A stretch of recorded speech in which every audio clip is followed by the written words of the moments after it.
धूल भरी लाइब्रेरी में हवा में पुराने कागज और चमड़े की गंध भरी हुई है, जो भूली हुई कहानियों का एक मौन प्रमाण है।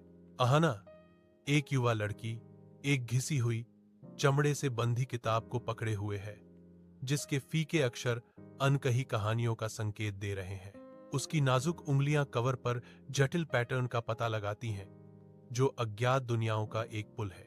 उसकी आंखें जिज्ञासा और लालसा के एक शक्तिशाली मिश्रण से चौड़ी, पुरानी किताब के हर विवरण को सोख लेती हैं। बाहर रात एक शांत कैनवास है, लेकिन भीतर पन्ने पलटने की हल्की सरसराहट शांति को भंग करती है। पलटा गया। हर पन्ना रोमांच की एक फुसफुसाहट है। रात के दिल में खोज का एक खामोश वादा है।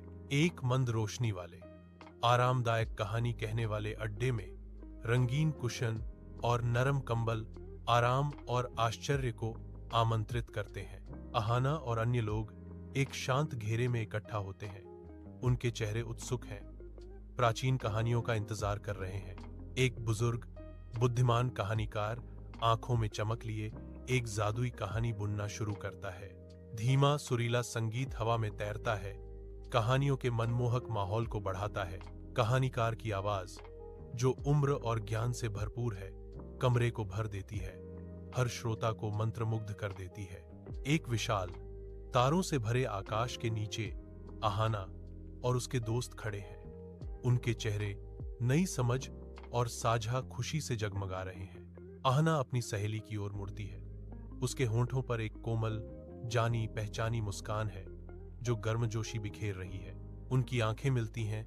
एक मौन वादा आदान प्रदान होता है, क्योंकि इंडियन गल्पो घर का विचार उनके भीतर गहराई से गूंजता है। अहाना फुसफुसाती है, कहानियां सिर्फ शब्द नहीं होती, वे हमें जोड़ती हैं। उसकी आवाज गहरे विश्वास से भरी हुई थी।